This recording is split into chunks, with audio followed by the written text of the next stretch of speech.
오늘 우리에게 주신 하나님의 말씀은 고린도후서 13장 1절부터 13절까지 말씀입니다. 내가 이제 세 번째 너희에게 가리니 두세 증인의 입으로 말하다 확정하리라.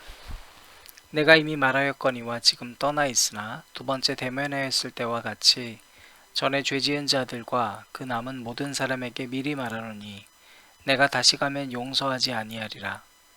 이는 그리스도께서 내 안에서 말씀하시는 증거를 너희가 구함이니 그는 너희에게 대하여 약하지 않고 도리어 너희 안에서 강하시니라. 그리스도께서 약하심으로 십자가에 못 박히셨으나 하나님의 능력으로 살아계시니 우리도 그 안에서 약하나 너희에게 대하여 하나님의 능력으로 그와 함께 살리라. 너희는 믿음 안에 있는가 너희 자신을 시험하고 너희 자신을 확증하라. 예수 그리스도께서 너희 안에 계신 줄을 너희가 스스로 알지 못하느냐. 그렇지 않으면 너희는 버림받은 자니라. 우리가 버림받은 자 되지 아니한 것을 너희가 알기를 내가 바라고 우리가 하나님께서 너희로 악을 조금도 행하지 않게 하시기를 구하노니 이는 우리가 옳은 자임을 나타내고자 함이 아니라 오직 우리는 버림받은 자 같을지라도 너희는 선을 행하게 하고자 함이라. 우리는 진리를 거슬러 아무것도 할 수 없고 오직 진리를 위할 뿐이니 우리가 약할 때에 너희가 강한 것을 기뻐하고 또 이것을 위하여 구하니 곧 너희가 온전하게 되는 것이라. 그러므로 내가 떠나 있을 때에 이렇게 쓰는 것은 대면할 때에 주께서 너희를 넘어뜨리려 하지 않고 세우려 하여 내게 주신 그 고난을 따라 엄하지 않게 하려 함이라. 마지막으로 말하노니 형제들아 기뻐하라. 온전하게 되며 위로를 받으며 마음을 같이하며 평안할지어다. 또 사랑과 평강의 하나님이 너희와 함께 계시리라. 거룩하게 입맞춤으로 서로 문안하라. 모든 성도가 너희에게 문안하느니라. 주 예수 그리스도의 은혜와 하나님의 사랑과 성령의 교통하심이 너희 무리와 함께 있을지어다. 아멘. 우리는 주의 부르심 따라 미리 정함받았네. 우리를 부르고 부르신 우리를 의롭다 하시고 의롭다 하신 우리를 통해 일하시네.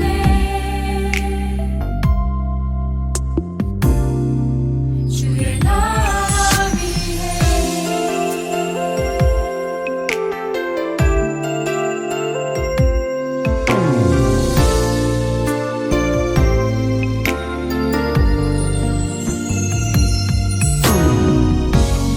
당신은 주의 형상을 따라 미리 정함받았네. 당신을 부르고 부르신 당신을 의롭다 하시고 의롭다 하신 당신을 영화롭게 하시네.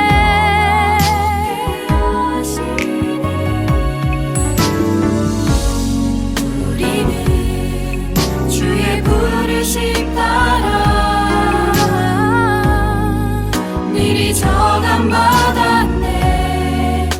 우리를 부르고 부르신 우리를 의롭다 하시고 의롭다 하신 우리를 통해 일하시네. 주의 나라 위해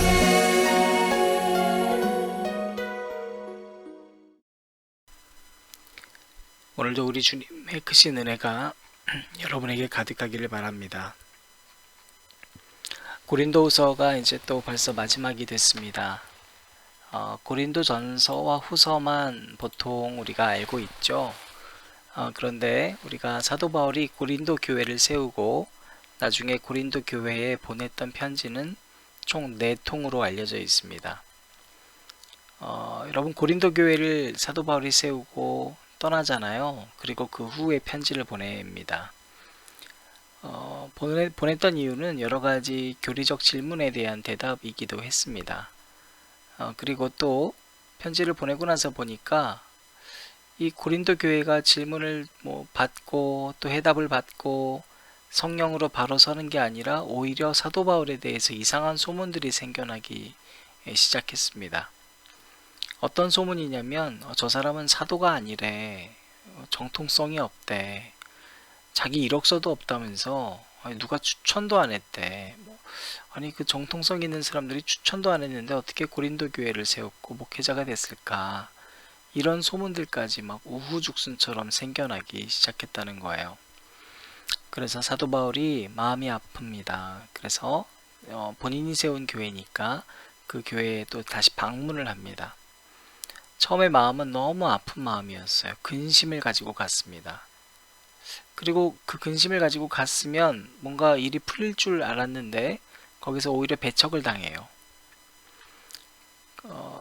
굉장히 큰 충격을 받고 다시 고린도를 떠나서 주후 56년경에 다시 재차 편지를 써서 보냅니다. 이른바 신학적으로 그것은 근심의 편지라고 알려진 편지입니다. 지금은 어떤 편지 내용인지는 드러나 있지 않지만 사도 바울이 그 편지를 썼다는 내용은 서신서에 이제 기록이 되어 있죠. 편지를 보냈는데 근심으로 쓴 편지도 사실 별 소용이 없다는 걸 또 깨닫고 나중에 디도를 보냅니다. 우리가 어제도 말씀해서 봤지만 디도 편에 보낸 편지는 이번에는 눈물로 써서 편지를 보낸 거예요. 그러니까 근심과 이런 마음이 아니라 눈물의 편지를 보내고 또 직접 현장을 디도를 통해서 목격하고 이 글로만은 채워지지 않는 무언가가 있잖아요. 그래서 디도가 신임받던 사람이었기 때문에 직접 가서 현장을 보고 다시 또 그 현장을 듣고 싶었던 겁니다. 그리고 디도가 돌아오면 드로아에서 만나 이야기를 나누기로 했는데 약속된 시간에 그 드로아에서는 만나지 못해서 사도 바울이 나중에 마게도냐로 가거든요. 그 마게도냐에서 디도를 만납니다. 근데 참 감사하게도 디도 편에서 들어보니까 교인들이 그렇게 문제가 있었던 원인이 밝혀진 거예요. 바로 거짓 선지자들 때문이었고요. 그리고 사도 바울의 진심을 전해 들은 이 고린도 교회의 일부분들이 바뀌기 시작하고 회개하기 시작했다는 얘기를 듣습니다. 얼마나 기뻐요. 그래서 마게도냐에 거기서 편지를 직접 써서 네 번째 편지를 보낸 것이 여러분 우리가 읽고 있는 고린도 후서입니다. 자, 오늘 마지막 시간이니까 제가 정리를 조금 해드리는 겁니다. 여러분 이 바울이 고린도후서를 다 쓰면서 깨달은 것을 우리에게 소개시켜 주고 있는데요. 고린도후서 2장 1절부터 4절까지 말씀 가운데 나타나 있습니다. 제가 읽어드리겠습니다. 내가 다시는 너희에게 근심 중에 나아가지 아니하기로 스스로 결심하였노니 내가 너희를 근심하게 한다면 내가 근심하게 한 자밖에 나를 기쁘게 할 자가 누구냐. 내가 이같이 쓴 것은 내가 갈 때에 마땅히 나를 기쁘게 할 자로부터 도리어 근심을 얻을까 염려하며 또 너희 모두에 대한 나의 기쁨이 너희 모두의 기쁨인 줄 확신함이로다. 내가 마음에 큰 눌림과 걱정이 있어 많은 눈물로 너희에게 썼노니 이는 너희로 근심하게 하려 한 것이 아니요 오직 내가 너희를 향하여 넘치는 사랑이 있음을 너희로 알게 하려 함이라. 뭘 깨달았냐면요 여러분, 사도 바울이요 누군가한테 얘기할 때는 아무리 걱정이 많아도 그 걱정으로 얘기를 하면 안 된다는 거예요. 근심 가지고서는 이야기하면 안 되더라는 거예요. 누군가한테 이야기할 때는요 기쁨과 눈물과 사랑의 마음으로 해야 된다는 겁니다. 그래서 내가 너희 근심하게 한다면 나를 근심하게 한 그 자밖에 나 기쁘게 할 사람이 누가 있겠느냐. 그러니까 나는 근심하지 않는다. 오히려 속는다는 거예요. 근심하면. 여러분 그리고 사도 바울이 다시 세 번째로 고린도를 방문하게 되거든요. 한번 배척받았던 곳이잖아요. 여러분 그냥 애초에 싫었던 사람은 괜찮아요. 근데 한번 가서 내가 세운 교회인데 거기서 쓰디쓴 배척을 당하면 발걸음이 쉽게 거기 향하기 힘들잖아요. 그런데 여러분 사도 바울이 다시 방문을 약속하면서 마지막 오늘 말씀에서 결론 내리고 있는 고린도 후서의 결론은 뭐냐면, 첫 번째로 우리가 오늘 읽지 않았습니다만 굉장히 중요한 내용입니다. 너희들이 이렇게 거짓 선지자에 속아서 그 너희들끼리 이렇게 분란이 일어나 가지고 놓치고 있는 게 뭐냐면, 1년 전부터 계속해서 너희들이 열심으로 했었다가 흉년이 와서 고통당하는 예루살렘 교인들에 대해서 구제 의무를 다하지 않았다는 거예요.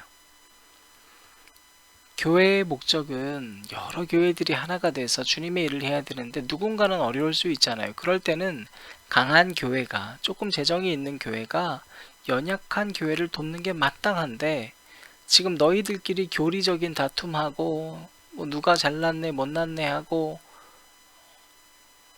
뭐 그러면서 거짓 교사들이 막 그 교회 안에 들어와 가지고 자기들끼리 성경 공부는 엄청 열심히 하고 뜨겁다는 소문이 나고, 그런데 너희들이 형제에 대해서 외면하기 시작했다는 거예요. 연약한 교회를 돌보지 않았다는 거예요. 이건 너희가 수정해라, 이런 얘기를 하고요. 두 번째로, 오늘 우리가 읽었던 말씀에 이제 나오는 대부분의 내용들이고, 고린도서에서 결론 부분에서 굉장히 많이 다루고 있는데, 거짓 사도들에 대한 경고를 합니다. 굉장히 많이 강조합니다. 거짓 교사, 거짓 선지자들한테 정말 속지 말아라. 너희들의 분쟁의 원인이 다 거기에 있다. 그런데 한 가지를 더 이야기해요. 바로 그러한 거짓 교사들한테 이끌려 다니는 교인들 내가 용서하지 않을 거다. 권면하고 있습니다. 그리고 내가 이제 가잖아요. 이제 사도 바울이 가잖아요. 그러면 이제 내가 교통정리하겠다는 거예요. 가만두지 않겠다. 굉장히 아주 사도 바울이 각오를 단단히 하고 가는 겁니다. 여러분, 우리가 이 후서, 고린도 후서의 말씀 보면서 사도 바울이 강조하고 있는 이 내용을 보면서 스스로 우리가 좀 깨달아야 될 교훈이 있어요. 저와 같은 목사들은 당연히 교회의 지도자의 자질이 중요해요. 근데 그 자질은요, 사도 바울이 얘기했었던 추천서를 받아서 가는 삶도 아니고, 자기 스스로 경력과 히스토리를 쌓기 위해서 살아가는 것도 아니고, 성경적 지식을 공고히 하기 위해서 살아가는 것도 아니에요. 뭐가 중요해요? 어제 우리가 계속 나누었지만 또 고린도서에서 강조하는 건, 너희가 약한 것을 자랑할 줄 알아야 되고 패 끼치지 않으려고 노력해야 된다. 여러분, 우리가 사회에, 교회로서 정말로 폐를 끼치지 않기 위해서 노력해야 돼요. 교회와 교회도 마찬가지예요. 여러분, 교회가 교회를 서로 세워주기 위해서 노력해야지, 한쪽 교회가 조금 연약해지면 어떻게 하면 저 교회에 가서 교인들 배울까, 이런 궁리하는 교회가 돼서도 안 되고요. 조금 연약해지면 어떻게 하면 채워줄까 하는 교회가 돼야 돼요. 그러지 않으면 우리는 어쩌면 거짓 선지자가 되기 쉬워요. 여러분, 그런데 더 중요한 건 여러분 스스로가 지금 깨달으셔야 될 게 뭐냐면, 지도자의 영성의 성숙도도 중요한 만큼 교인들이 영적으로 깨어있고 성숙해지지 않으면 결코 안 됩니다. 여러분, 그 교회의 영적인 성숙도는 언제 드러나냐면, 그 교회의 지도자가 없을 때 드러나게 돼 있어요. 왜냐하면 성도들이 스스로 신앙생활 했는가 안 했는가, 내가 각자의 자리에서 철저히 성경을 읽고 이웃을 사랑하기 위해서 노력했는가 안 했는가, 그때 드러나게 돼 있어요. 내가 얼만큼 순종하지 못하는 사람인가, 지도자가 없는 자리에서 나타나요. 자기 주장을 막 하고요. 그래서 여러분, 우리는 목회자가 은퇴할 때 늘 어려움에 처하는 겁니다. 그때 자기의 모습이 다 나오는 거예요. 여러분, 고린도 교회 사도 바울이 세웠어요. 얼마나 은혜로운 교회였겠어요. 사도 바울이 있을 땐 정말 은혜가 넘쳤어요. 그런데 여러분, 사도 바울이 떠나자마자 고린도 교회가 흔들린 거예요. 사랑하는 여러분, 고린도 교회가 흔들렸다면 2000년 이후에 이 땅에 있는 많은 교회들이 영적인 성숙도를 성도들이 깊숙이 쌓지 않으면 당연히 분쟁 생기죠. 어려움 생기죠. 자, 그런데 두 번째로 이 고린도서의 결론이 어떻게 되냐면 여러분 11절 말씀입니다. 마지막으로 말하노니, 자 결론을 내리죠. 형제들아 기뻐하라. 온전하게 되며 위로를 받으며 마음을 같이하며 평안할지어다. 또 사랑과 평강의 하나님이 너희와 함께 계시리라. 거룩하게 입맞춤으로 서로 문안하라. 명령하고 있습니다. 기뻐하고 온전해지고 위로를 받고 마음을 같이하고 평안해라. 갑자기 어떻게 가능할까요, 여러분? 어떻게 이게 가능하죠? 하반절에 해답을 얘기해 줍니다. 사랑과 평강의 하나님이 너희와 함께 계시리라. 그죠? 여러분, 주님의 명령, 사랑, 용서, 기쁨 너무 중요한 일이에요. 하나 되는 것 너무 중요해요. 우리 위로받아야 돼요. 그런데 여러분 나는 이런 마음 안 생기니까 안 해요. 그러면 여러분 평생 안 생겨요. 근데 사랑 못하겠는데 사랑하고요. 용서 못하겠는데 용서하고요. 기쁨 잘 모르겠지만 찬양하고요. 나는 쟤랑 마음 좀 틀려. 그래도 같이 해보고요. 그러면요 여러분 이상하게 그 마음들이 생겨나요. 왜냐하면 하나님이 그 자리에 함께 하시거든요. 사랑하지 않는 곳엔 하나님이 안 계세요. 대신 다른 분이 계시죠. 사탄. 근데 사랑하는 곳에는요 하나님이 계세요. 그곳에 사탄은 틈타지 못해요. 용서하지 못하는 곳에는요 여러분 거긴 예수님이 안 계세요. 왜? 십자가 없으니까. 그런데 용서하려고 마음먹은 곳엔 십자가가 있어요. 그래서 주님이 계세요. 그래서 용서가 돼요. 여러분 억지로 순종하는 것 같죠? 순종 못한다는 사람들 보면요 대부분 다 자기 생각이에요.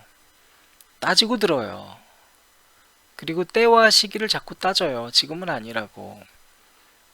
여러분 순종 못하면요 하나님의 역사 만나기 힘들어요. 12절 말씀입니다. 모든 성도가 문안한다. 여러분 이것도 참 중요한 교훈입니다. 사도 바울은 분열이 있었고 거짓 선지자로 난동을 피면서 어려워하는 고린도 교회한테 뭐라고 얘기하냐면 얘들아 모든 성도가 너희를 문안하고 있다. 뭘 말해주고 있습니까? 고린도 교회 정신 차려라. 여러분 약간 교훈적 의미로는 이런 의미도 있어요. 너희만 교회 아니다. 지금 모든 교회가 너희를 바라보고 있다. 너희를 인사하고 있다. 이 말이기도 하고요. 또 이렇게 어려움에 시달리는 고린도 교회를 향해서 위로해 주는 거예요. 얘들아 모든 교회가 내가 오늘 만났던 모든 교회에 다 너희들 얘기했고 너희 기도 부탁했고 그래서 그 모든 교회가 한 목소리로 너희에게 지금 문안하고 있다. 동시에 여러분 우리는 무슨 생각을 해야 되냐면 오늘날 생명샘 교회의 모든 사역이 곧 이 땅에 있는 모든 교회의 사역과 동일하게 생각할 수 있어야 돼요. 오늘 내가 맡고 있는 생명샘 교회 아주 작은 일이요 가장 귀하고 큰 일이 될 수 있다는 거예요. 반대로 보면 여러분 우리 교회랑 전혀 상관없는 우리가 섬기고 있는 AMCM에 있는 땅끝에 있는 교회의 사역이요 우리 교회의 사역과 같은 거예요. 그때 우리가 순종할 수 있어요. 그래요 하나님. 그래요 하나님. 하겠습니다. 그렇게 행하는 사람에게 주님의 은혜가 또 있는 거예요. 마지막 13절입니다. 주 예수 그리스도의 은혜와 하나님의 사랑과 성령의 교통하심이 너희 무리와 함께 있을지어다. 사랑하는 안전자리 기도회를 들으시는 여러분, 여러분 문제 많은 교회를 향해서 혼란스러워했던 성도들에게 사도 바울이 어떻게 끝내고 있습니까? 우리가 모든 예배 마쳤을 때 하고 있는 듣고 있고 또 여러분 잘 알고 있는 이 축도로 끝이 납니다. 축복해 줬습니다. 어떻게 축복했어요? 내가 너희를 축복한다 그랬어요? 아니에요. 주 예수 그리스도의 은혜, 하나님의 사랑, 그리고 성령의 교통하심. 내가 너희랑 교제 맺고 그러려고 가는 것 아니다. 성령께서 너희와 교제하신다. 그러니까 절대로 흔들리지 말아라. 여러분, 마지막 축도는 바로 이런 의미가 있는 겁니다. 설교 잘 들으시고요. 여러분이 이제 세상으로 가기 전에 기억해야 될 건 설교자가 아닙니다. 기억해야 될 건 여러분이 그날 뜨겁게 불렀던 찬양의 음율이 아니에요. 기억해야 될 건 여러분이 그토록 그날 외쳤던 기도문이 아니에요. 기억해야 될 건 내가 비록 내 삶에서 오늘 들었던 말씀을 실천하지 못할 것 같지만, 그러나 여러분의 삶에서 주 예수 그리스도의 은혜와 하나님의 무한하신 사랑과 성령님께서 날마다 여러분과 교통하심으로 여러분은 반드시 사랑의 사람이, 용서의 사람이, 기쁨의 사람이, 하나됨의 사람이, 그리고 날마다 위로받을 수 있는 사람이, 평안한 사람이 되실 수 있음을 굳게 믿습니다. 우리 주 예수 그리스도의 은혜와 하나님의 사랑과 성령의 교통하심이 오늘 여러분들과 함께 계시기를 간절히 축원합니다.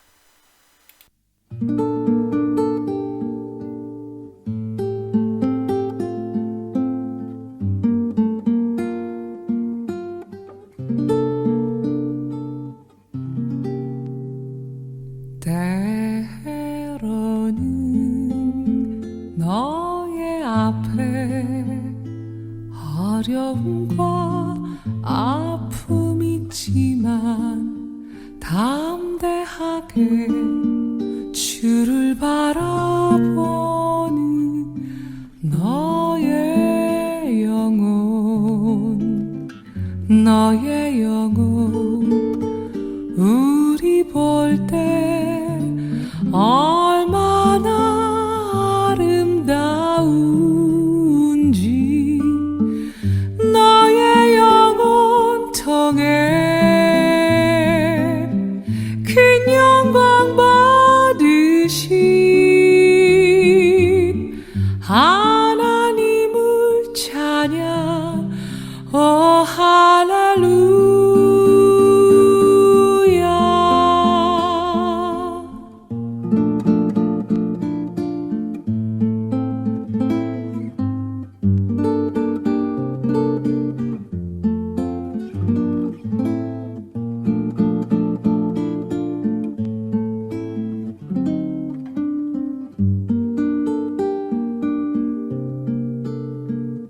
너는 택한 족속이요 왕 같은 제사장이며 거룩한 나라 하나님의 소유된 백성. 너의 영혼